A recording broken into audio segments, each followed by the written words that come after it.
Hi everybody, नमस्ते नमस्ते नमस्ते। देख पा रहे हो कि नहीं देख पा रहे गाइस, बता दीजिए एक बार, फिर चालू करें क्लास को। जल्दी बता दें, देख पा रहे हो क्या? कम ऑन गाइस, मैं भी यहाँ चेक कर लेता हूँ वेदर आई एम लाइव और not. Yes, I guess we are live. जी हाँ, yeah we are live, we are live, we are live. Hi guys, so hope you all are well, you all are fine. आपके 3 chapters मैंने cover कर दिए हैं। Yes yes yes, we are done with 3 chapters. We are done with BRS, we are done with inventories, we are done with depreciation. आज का chapter है final accounts. Final accounts को ध्यान से सुनिएगा, बहुत ध्यान से, बहुत ध्यान से, बहुत ध्यान से। ठीक है, स्टार्ट करते हैं बेटा। बात को समझिए बच्चों, यहां हम जो बात करेंगे वो हम बात करेंगे फाइनेंशियल स्टेटमेंट्स की। ठीक है, इधर देखिएगा ध्यान से। यहां हम बात करेंगे फाइनेंशियल स्टेटमेंट की। मैं सारा सब कुछ लिख के ऑलरेडी आया हुआ हूं, ये देखिए, ध्यान से समझिएगा। यहां पर जो हम बात करने वाले हैं बेटा, वो चैप्टर का नाम है final accounts of non corporate entities. ये आपकी पूरी यूनिट है, final accounts of non corporate entities. जब मैं बात करता हूं final accounts of non corporate entities में, यहां पर जाके आपकी 2 एंटिटी निकलती हैं, एक नॉन मैन्युफैक्चरिंग एंटिटी और एक मैन्युफैक्चरिंग एंटिटी। एक नॉन मैन्युफैक्चरिंग एंटिटी और दूसरी मैन्युफैक्चरिंग एंटिटी। पेपर में 100% क्वेश्चन आने वाला है, लगभग 10 मार्क्स का, और वो 10 से 15 नंबर का सवाल यहीं से आएगा। या तो नॉन मैन्युफैक्चरिंग का सवाल होगा या मैन्युफैक्चरिंग का सवाल होगा। हमें आज दोनों पढ़ने हैं, हमें मैन्युफैक्चरिंग भी पढ़ना है और हमें नॉन मैन्युफैक्चरिंग भी पढ़ना है। तो आइए चीज़ों को स्टार्ट करते हैं। ध्यान से मेरी बातों को सुनिएगा मेरे बेटा। जब मैं बात करता हूं final accounts of manufacturing entities की, तो मैन्युफैक्चरिंग एंटिटीज मतलब वो एंटिटीज जो सामान को बनाती भी हैं और सामान को बनाने के बाद बेचती भी हैं। मतलब मैन्युफैक्चरिंग एंटिटी वो एंटिटी होंगी जो सामान को बनाएंगी भी और बनाने के बाद उस सामान को बेचेंगी भी। दोनों टाइप के फीचर इसके अंदर लगेंगे। क्योंकि वो सामान को बनाएंगी भी, इसीलिए मैन्युफैक्चरिंग बिजनेस एंटिटीज के फाइनल अकाउंट्स में जो सबसे पहला अकाउंट बनेगा वो मैन्युफैक्चरिंग अकाउंट बनेगा। अच्छा, क्योंकि वो मैन्युफैक्चरिंग अकाउंट बनेगा, ये मैन्युफैक्चरिंग अकाउंट आपको कॉस्ट ऑफ गुड्स प्रोड्यूस निकाल के देगा। जब ये मैन्युफैक्चरिंग अकाउंट, याद रखिएगा, मैन्युफैक्चरिंग अकाउंट से कभी भी आपको कोई प्रॉफिट नहीं मिलेगा। Manufacturing account is always related to cost. आप केवल कॉस्ट निकाल सकते हैं मैन्युफैक्चरिंग अकाउंट से। मैन्युफैक्चरिंग अकाउंट की जो कॉस्ट होगी वो जाएगी ट्रेडिंग अकाउंट में। ट्रेडिंग अकाउंट आपको ग्रॉस प्रॉफिट देगा। ट्रेडिंग अकाउंट से बैलेंस ट्रांसफर होगा प्रॉफिट एंड लॉस अकाउंट में, जो आपको नेट प्रॉफिट देगा। तो बिल्कुल वही चीज चलती है। ट्रेडिंग अकाउंट ग्रॉस प्रॉफिट ही देता है, profit and loss account net profit ही देता है, लेकिन बीच में सबसे पहले मैन्युफैक्चरिंग अकाउंट आता है। मैन्युफैक्चरिंग अकाउंट का केवल एक ही काम है कि जो मैं सामान बना रहा हूं उसकी कॉस्ट बताना कि एक्चुअली में उसकी कॉस्ट कितनी है। सामान बनाने में क्या मैं बोलूं रॉ मटेरियल लगता होगा? इसका मतलब अगर आपको ओपनिंग स्टॉक और क्लोजिंग स्टॉक, यह इंपॉर्टेंट बात है, अगर रॉ मटेरियल का दिया हुआ है तो ये मैन्युफैक्चरिंग एंटिटी मैन्युफैक्चरिंग अकाउंट में जाएगा, और अगर वही स्टॉक आपको फिनिश्ड गुड का दिया हुआ है तो वो ट्रेडिंग अकाउंट में जाएगा। इस बात को याद रखिएगा, अकाउंट्स करते टाइम ये काम आएगा। ठीक है सर। तो मैन्युफैक्चरिंग अकाउंट का पर्पस क्या है? सर जी, मैन्युफैक्चरिंग अकाउंट का केवल एक पर्पस है, total cost of manufacturing, total cost of finished good निकालना। जो मैंने बनाया है उसकी कॉस्ट निकालना। ठीक है। अब मेरी बात को ध्यान से सुनिए। अगर मैं आपसे कहता हूं मैं ये मोबाइल बनाता हूं, तो जल्दी बताइए इस मोबाइल को बनाने में क्या क्या लगता होगा। क्या मैं कहूं इस मोबाइल को बनाने में स्क्रीन लगती होगी, कैमरा लगता होगा, मदरबोर्ड लगता होगा, स्पीकर लगता होगा, माइक लगता होगा, सॉफ्टवेयर लगते होंगे। ये सारे के सारे मटेरियल हो गए कि नहीं हो गए? उसके बाद में इनके ऊपर लेबर भी लगती होगी। लेबर के साथ साथ इनके ऊपर और भी खर्चे लगते होंगे, फैक्ट्री का रेंट, फैक्ट्री के एक्सपेंसेस। तो क्या मैं कह सकता हूं किसी भी मैन्युफैक्चरिंग की कॉस्ट को सबसे पहले मैंने रॉ मटेरियल ऐड कर दिया उसमें, रॉ मटेरियल के बाद मैंने उसके अंदर वेजेस ऐड कर दी, वेजेस के बाद मैंने उसमें डायरेक्ट मैन्युफैक्चरिंग ऐड कर दिए। क्या मैं कहूं उसके बाद मैंने इनडायरेक्ट मैन्युफैक्चरिंग ऐड कर दिए, तो मेरे टोटल मैन्युफैक्चरिंग कॉस्ट आ जाएगी कि नहीं हो जाएगी? बेटा, इसी कॉस्ट को अगर आप अकाउंट की फॉर्मेट में डाल दो तो मैन्युफैक्चरिंग अकाउंट बन जाता है। अगर इसी कॉस्ट को आप अकाउंट की फॉर्म में डाल दो, अकाउंट के फॉर्मेट में डाल दो, तो इसी को हम मैन्युफैक्चरिंग कॉस्ट कहते हैं, मैन्युफैक्चरिंग अकाउंट कहते हैं। कैसे?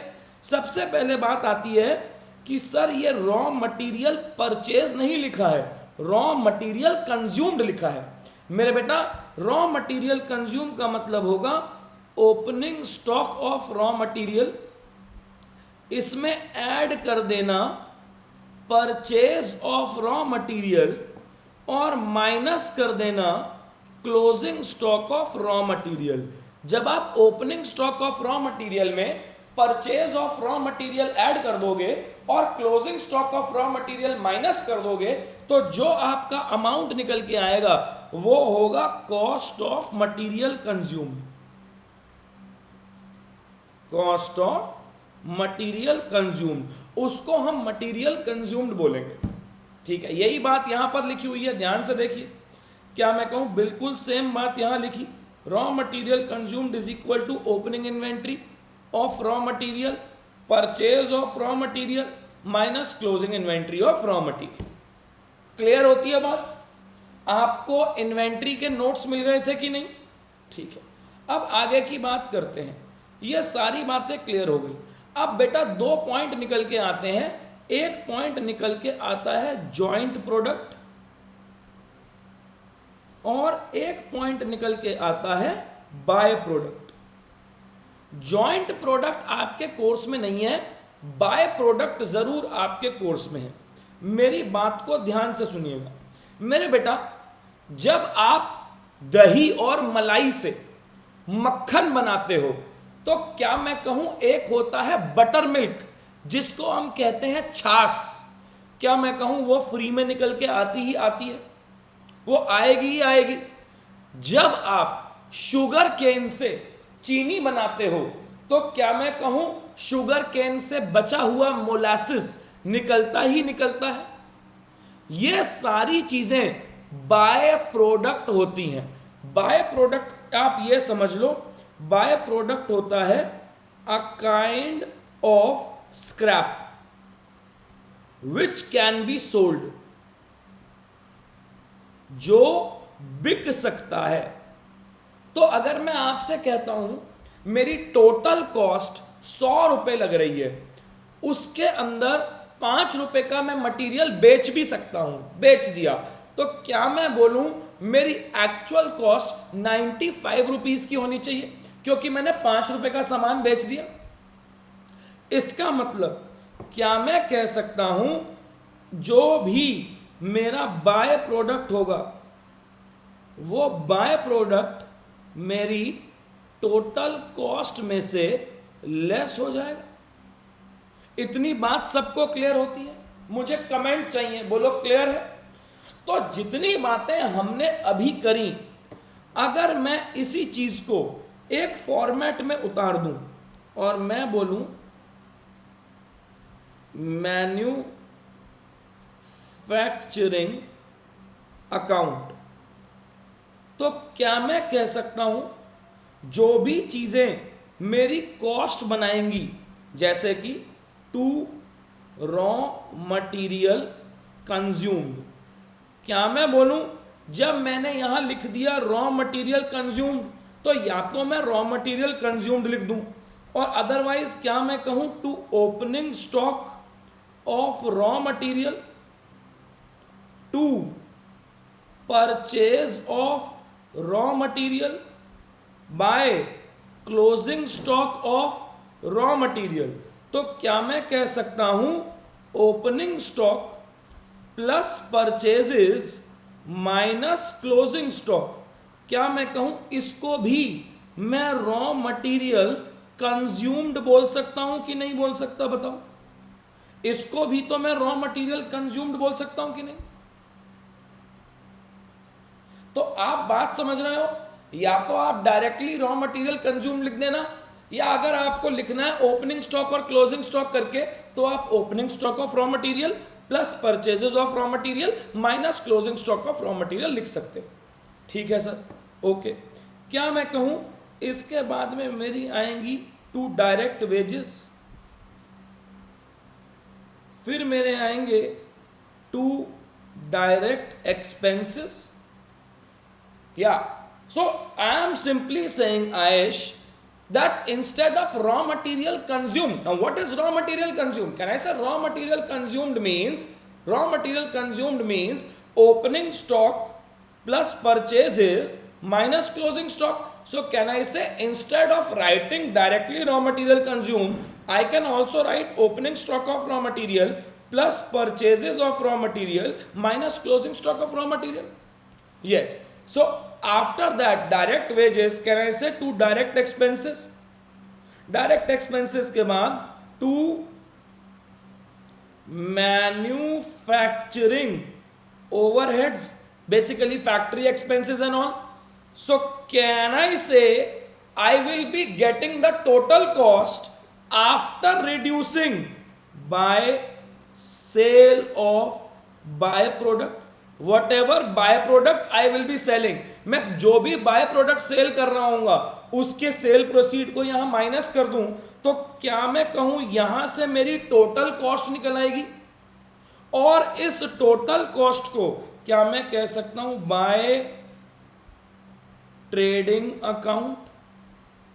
यही वाली टोटल कॉस्ट जो होगी वो मेरे ट्रेडिंग अकाउंट में जाएगी. क्लियर होती है सबको बात कि मैन्युफैक्चरिंग अकाउंट कैसे बनेगा? याद रखिएगा, point to remember, raw material का opening stock and closing stock and work in progress का opening stock and closing stock, they are the examples of और they are the component of manufacturing account. Whereas finished good का opening stock and closing stock is the item of trading account. Always remember, क्योंकि आपको एक question आ सकता है exam में जहां पर you are required to prepare manufacturing account, trading account and profit and loss account all, and they will be giving you raw material का opening stock, closing stock, work in progress का opening stock and closing stock, finished good का opening stock and closing stock. तो finished good का opening stock and closing stock is an item of trading account, but raw material and work in progress is an item of manufacturing account. And the things are very simple because raw material is used only by manufacturers, not traders. Clear हो गई बात? सबको clear है क्या? Everyone, is it clear to all? Like कर दो भाई, like और कमेंट करा करो, तभी पता चलेगा। क्लियर? तो this was all about your manufacturing account. ध्यान से देखिए, इन्होंने भी ऐसे ही दिया कि नहीं दिया? Manufacturing account to raw material consume. Now if I want to write raw material consume, opening stock plus purchases minus closing stock, to direct wages, to direct expenses, to factory overheads, to indirect manufacturing overheads, by sale of by product, automatically I will get cost of production which I will be transferring to trading account। Clear हो गई बात? अब मैं notes तभी दिया करूंगा आपको जब आप कमेंट में नोट्स मांगेंगे, अदरवाइज क्यों मैं फालतू की इतनी ड्रामेबाजी करूं। क्लियर? जी सर, क्लियर। तो यहां पर मैन्युफैक्चरिंग एंटिटी खत्म होती है। आगे बढ़ते हैं और अब बात करते हैं नॉन मैन्युफैक्चरिंग एंटिटी। आइए नॉन मैन्युफैक्चरिंग एंटिटी की बात करते हैं। मेरे बेटा, जब मैं बात करता हूं नॉन मैन्युफैक्चरिंग एंटिटी की, तो मेरे दोस्त नॉन मैन्युफैक्चरिंग एंटिटी में एक आता है ट्रेडिंग अकाउंट। क्या मैं कहूं ट्रेडिंग अकाउंट? बहुत सिंपल है, this is opening stock, purchases less return, direct expenses, closing stock। Can I say this means here this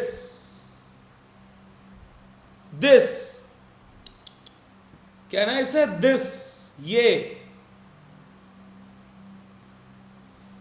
this can be represented as cost of goods sold। भाई cost of goods sold क्या होता है? Opening stock plus purchases plus direct expenses minus closing stock. So this is my cost of goods sold. Now sales minus cost of goods sold, can I say either I will be getting gross profit or I will be getting gross loss. क्या मैं कहूं? बहुत clearly लिखा हुआ है, opening inventory will be written on debit side, purchase will be written on debit side, sales and closing stock are on credit side, direct expenses will be written on the debit side। अगर credit side balance is more then there will be profit, if debit side balance is more there will be loss। बोलो clear हो गई बात? What will be the items of trading account? Opening stock, purchases and purchase return, carriage और freight inward, wages मतलब labour, sales and sales return. Can I say they all are the examples, they all are the component of trading account. Closing inventory, ठीक है, closing stock. अब बात करते हैं profit and loss account की। क्या मैं कहूं trading account will give you gross profit but profit and loss account will give you net profit। and what is net profit? Gross profit minus expenses is equal to net profit। so बहुत simple है, by gross profit to all expenses by all income, अगर कोई income हो रही है so I will be getting net profit। मतलब इसके अंदर तो कोई दिक्कत नहीं है, प्रॉब्लम आती है एडजस्टमेंट्स में। अब ध्यान से सुनिएगा, मजा आता है एडजस्टमेंट में, ठीक है। अब बात करते हैं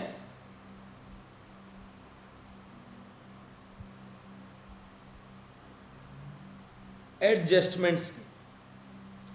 क्या मैं बोलूं? अब मैं एडजस्टमेंट में पॉइंट लिख रहा हूं, याद रखना एडजस्टमेंट से पहले एक पॉइंट टू रिमेंबर मेरे बेटा।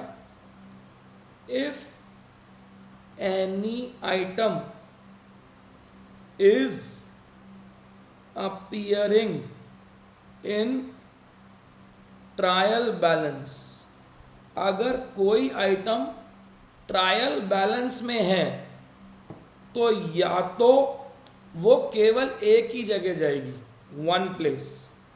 अगर ट्रायल बैलेंस के डेबिट में कोई आइटम है, अगर ट्रायल बैलेंस के डेबिट में कोई आइटम है, तो या तो वो ट्रेडिंग के डेबिट में जाएगी, या वो प्रॉफिट एंड लॉस अकाउंट के डेबिट में जाएगी, या फिर वो बैलेंस शीट के एसेट्स में जाएगी। मैं आपको इसीलिए बता रहा हूं, कई बार एक टॉपिक आता है डिस्काउंट। अब बच्चा परेशान हो जाता है, सर ये डिस्काउंट पेड है, मतलब डिस्काउंट अलाउड है या डिस्काउंट रिसीव्ड है। अरे यार, आपको इतनी चिंता करने की जरूरत नहीं है कि वो डिस्काउंट अलाउड है या डिस्काउंट रिसीव्ड है, बिकॉज अगर वो डिस्काउंट अलाउड है तो वो डेबिट साइड में गिवन होगा, और अगर वो डिस्काउंट रिसीव है तो वो क्रेडिट साइड में गिवन होगा। इससे आसान और कोई क्या कर सकता है आपके लिए। इसके अलावा मेरे बेटा, अगर कोई आइटम ट्रायल बैलेंस के क्रेडिट साइड में होगी, तो या तो वो ट्रेडिंग अकाउंट के क्रेडिट में जाएगी, या फिर वो प्रॉफिट एंड लॉस अकाउंट के क्रेडिट में जाएगी, या फिर वो बैलेंस शीट की लायबिलिटी में जाएगी। बस इतनी बातों को याद रखिएगा। क्लियर हो गई बात यहां तक? क्लियर। अब बात करते हैं एडजस्टमेंट की। अगर कोई भी आइटम एडजस्टमेंट में दे रखी है, इसका मतलब उसके दो इफेक्ट होंगे। यहां से एक बात समझिए, अगर कोई भी आइटम ट्रायल बैलेंस में थी तो वो एक ही जगह जा रही थी, लेकिन अगर कोई आइटम एडजस्टमेंट में है तो उसके दो इफेक्ट होंगे। अब यहां से ट्रू फॉल्स का सवाल भी आया हुआ है। अब मैं आपको एडजस्टमेंट कराने चालू करता हूं, क्योंकि क्या मैं कहूं, अगर एडजस्टमेंट खत्म हो गई तो मेरा सारा चैप्टर ही खत्म हो जाएगा। इसका मतलब मेरे मॉड्यूल का अब केवल दो चैप्टर रह जाएंगे। फर्स्ट मॉड्यूल का एक रह जाएगा बिल्स ऑफ एक्सचेंज और दूसरा रह जाएगा रेक्टिफिकेशन ऑफ एरर, और मेरे मॉड्यूल 1 के खत्म हो जाएंगे। अब ध्यान से सुनिएगा बेटा, मेरी किताब से ऊपर कुछ नहीं आएगा और ड्राइव के ऊपर। Adjustment number 1, closing stock. मेरे बेटा, इसका इफेक्ट नंबर 1 ट्रेडिंग अकाउंट का क्रेडिट, और इफेक्ट नंबर 2 बैलेंस शीट का एसेट। क्लियर हो गई बात पहली। Adjustment number 2, outstanding expenses. Outstanding expenses मतलब expenses which have not been paid. ऐसे खर्चे जो अभी तक पे नहीं हुए हैं।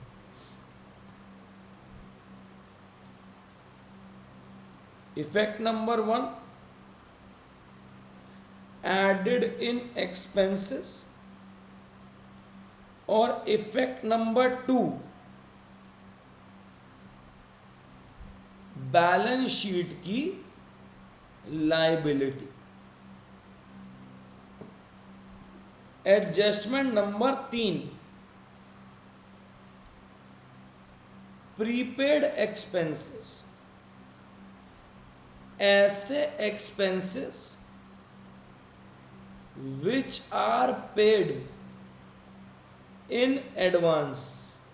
ऐसे एक्सपेंसेस जो एडवांस में पे हो गए हैं।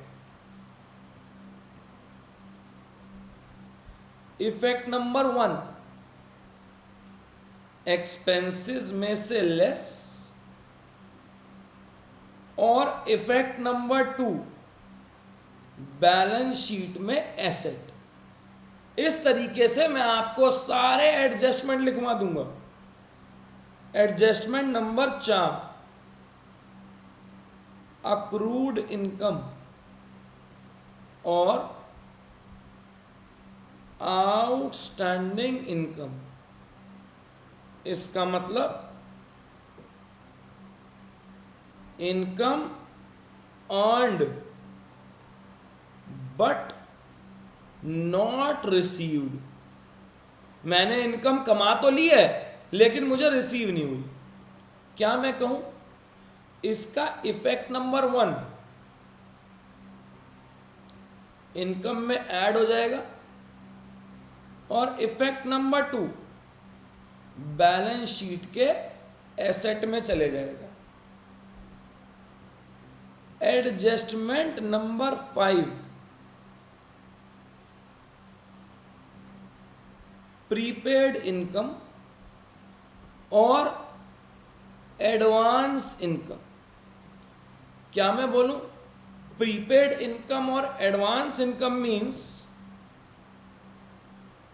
Income received in advance. If any income is received in advance, effect number 1,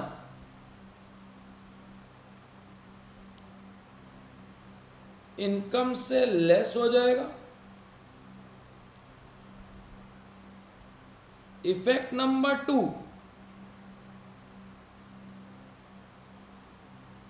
so please English, okay. Effect number 2, since the income is received in advance, so balance sheet liability.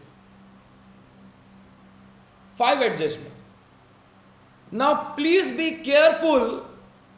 Adjustment number 6, adjustment number 7, adjustment number 8, they are the most important adjustments. What are those adjustments? Bad debts, provision for bad debts, and provision for discount on debtors.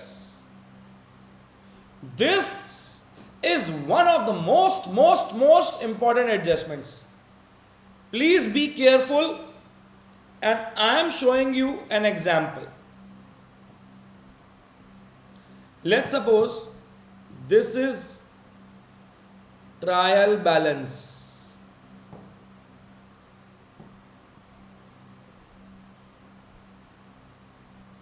Particulars, debit, credit. Particulars, debit or credit. Debtors 2 lakh, bad debts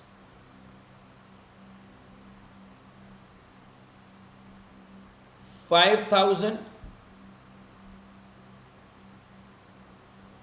provision for bad debts, provision for bad debts 3,000. These are the components of trial balance. Adjustment, bad debts 10,000, create provision for bad debts at 5% of debtors. Establishment is an asset. Third, create provision of discount on debtors at 2%. This is one of the biggest adjustment. अब देखो इसको solve कैसे करेंगे. Can I say my total point of discussions are 3. Number 1, point of discussion number 1, what I will do with the bad debts which are given in trial balance. Point of discussion number 2,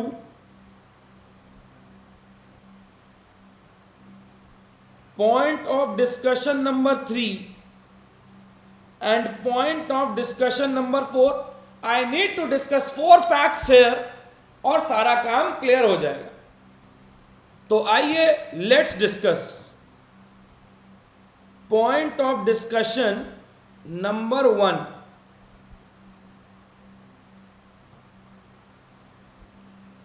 yes, further bad debts. Point of discussion number 1, bad debts given in trial balance. Can I say, since 5,000 rupees bad debts are given in trial balance, अरे इधर देखते रहो ध्यान से, अभी सब सिखाऊंगा. Can I say, since 5,000 bad debts is given in trial balance, since 5,000 rupees bad debts are given in trial balance means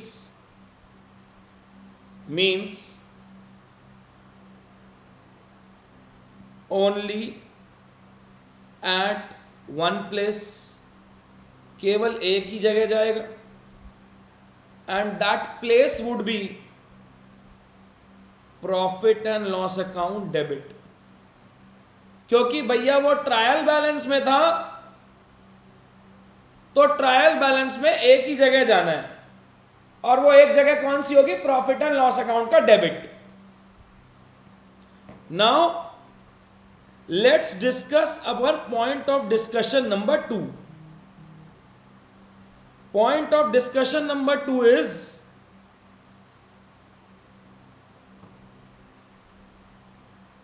bad debts given in adjustment. How much bad debts are given in adjustment? 10,000.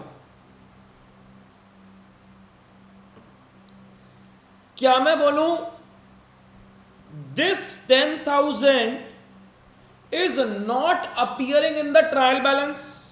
ये 10,000 trial balance में नहीं आ रहे थे. Since they are not appearing in trial balance, it will go in 2 places. Number 1,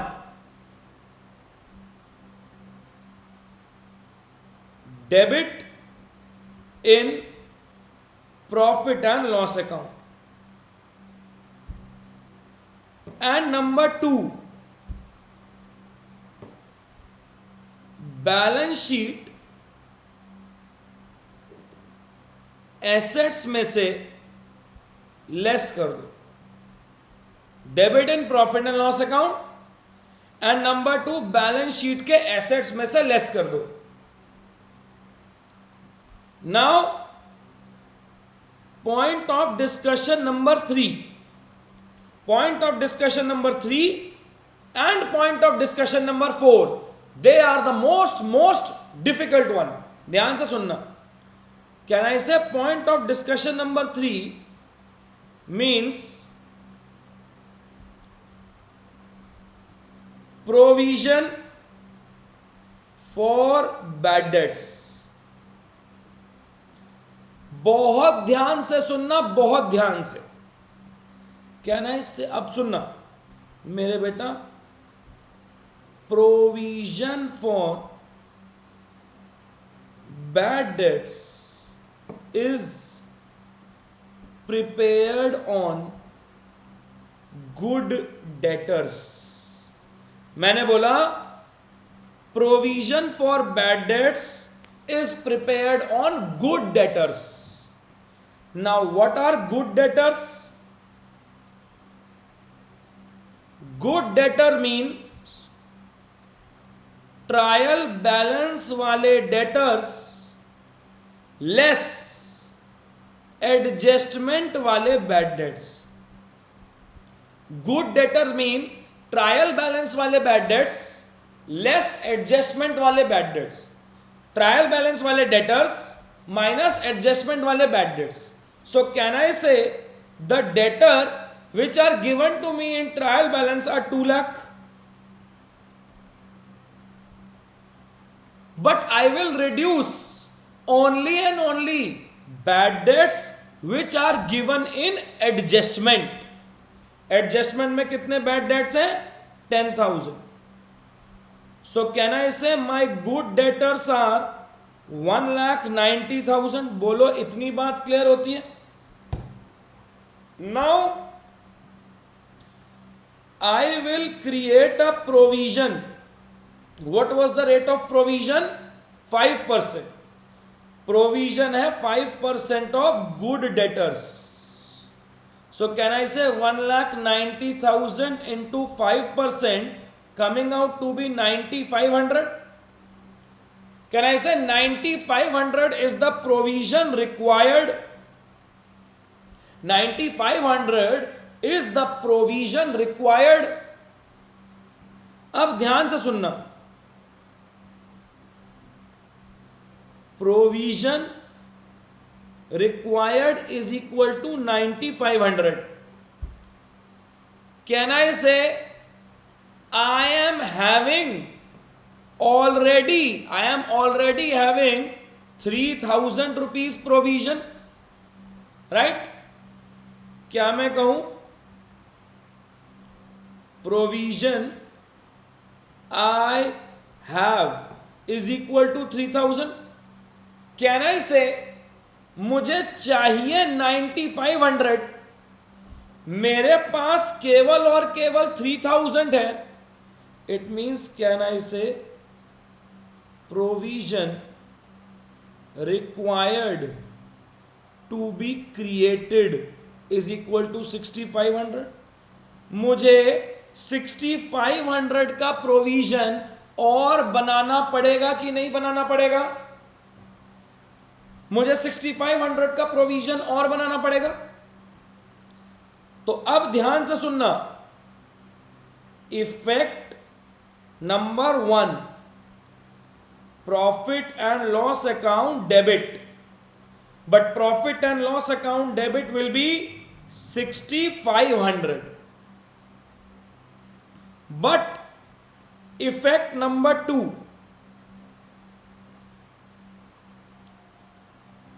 balance sheet debtors में से less.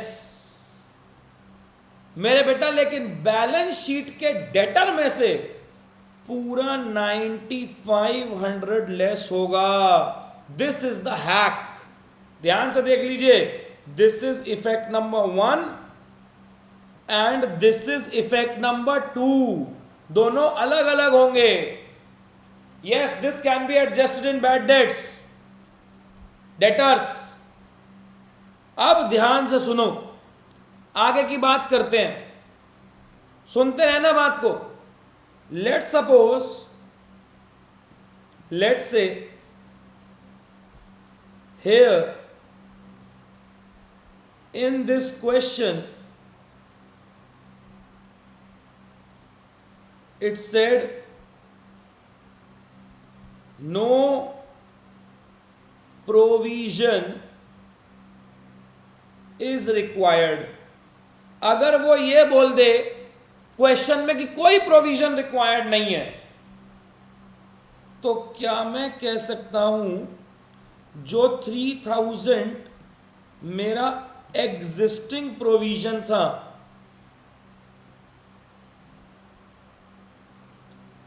ये not required है? क्या मैं कहूं जो 3,000 का मेरा एग्जिस्टिंग प्रोविजन था वो भी जरूरी नहीं है? तो इसका मतलब प्रॉफिट एंड लॉस अकाउंट में क्रेडिट हो जाएगा। Why I am credited in profit and loss account?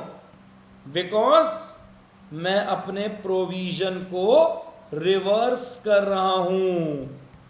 ध्यान से देखो, जब मैं प्रोविजन क्रिएट कर रहा हूं तो मुझको प्रॉफिट एंड लॉस में डेबिट करना पड़ेगा, लेकिन जब मैं प्रोविजन को रिवर्स कर रहा हूं तो मैं प्रॉफिट एंड लॉस अकाउंट में क्रेडिट करूंगा। Got this point? मान लीजिए अगर मेरे पास ऑलरेडी प्रोविजन 3000 का है और मुझे रिक्वायर्ड है केवल 2500, तो क्या मैं कहूं अब भी मुझे 500 का प्रोविजन रिवर्स करना पड़ेगा?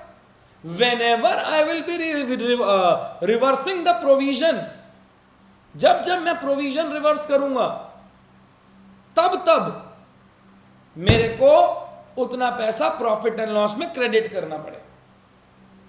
इतना प्रोविजन अगर मैं रिवर्स करूंगा तो प्रॉफिट एंड लॉस में क्रेडिट होगा और बैलेंस शीट के डेटर्स में ऐड हो जाएगा। क्लियर हो गई बात?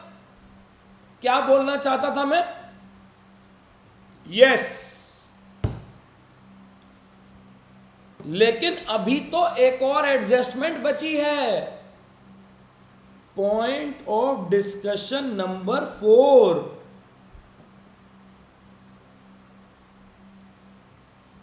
Provision for discount on debtors. Can I से, यहां के लिए भी मैंने I have created a term, provision for discount on debtors shall be created on very good debtors. Look at the terms. Can I say provision for bad debts is on good debtors, but provision for discount is on very good debtors. Now if I talk about very good debtors, sir, what are very good debtors? Good debtors minus provision for bad debts. And what are good debtors?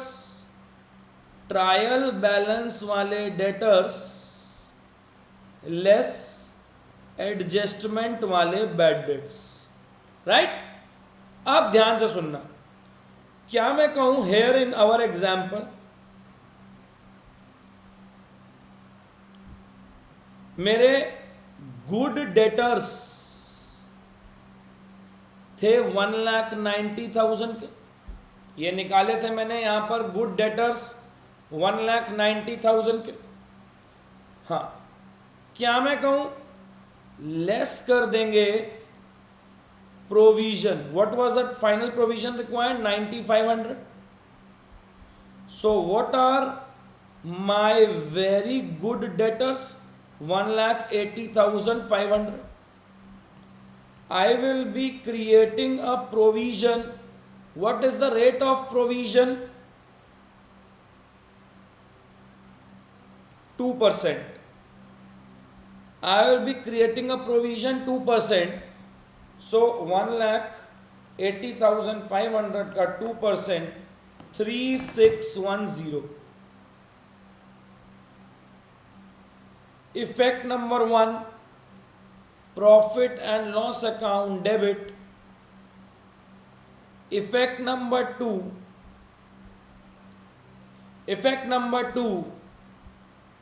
Balance sheet के debtors में से less.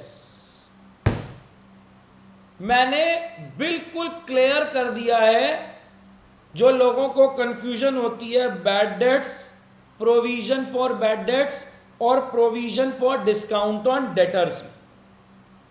Clear हो गया बिल्कुल? Is everything clear? Yes. अब बारी आती है adjustment number 9, adjustment number 10, goods distributed as sample. हाँ, बढ़ा सकते हैं। गुड्स डिस्ट्रीब्यूटेड इन चैरिटी क्या मैं कहूं अगर गुड्स डिस्ट्रीब्यूटेड एज सैंपल है तो प्रॉफिट एंड लॉस अकाउंट में एडवर्टीजमेंट एक्सपेंस बढ़ जाएगा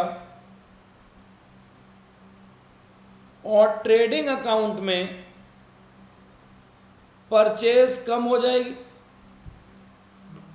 मेरे बेटा, थैंक यू शिवा। लेकिन अगर वो चैरिटी होता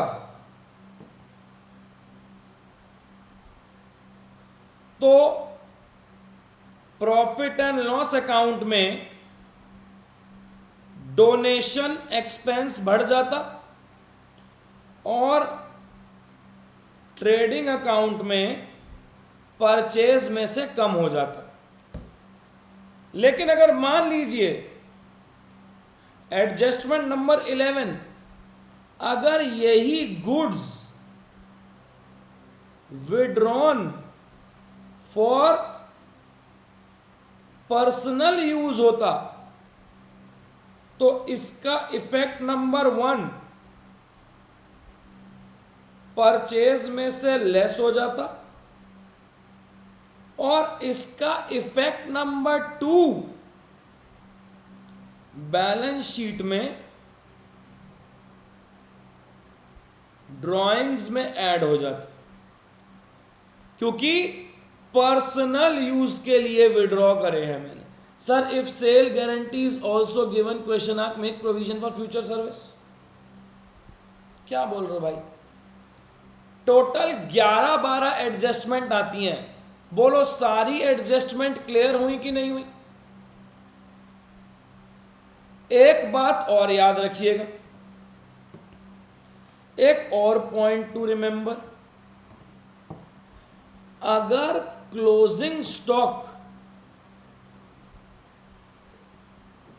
ओनली इन ट्रायल बैलेंस है तो इसका मतलब केवल और केवल एक जगह जाएगा, बैलेंस शीट में, ट्रेडिंग अकाउंट में नहीं जाएगा। बोलिए, सबको मेरी सारी बात क्लियर हो गई कि मैं क्या कहना चाहता था? देखिए, अब आपके चैप्टर हो गए 4। BRS done, inventories done, depreciation done, accuracy नहीं आती, एक्यूरेसी प्रैक्टिस से आएगी, final accounts done.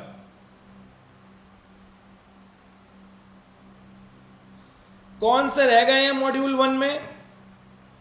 Bills of exchange रह गया और रेक्टिफिकेशन ऑफ एरर्स रह गया है। मेरा मॉड्यूल 1 खत्म हो जाएगा, राइट?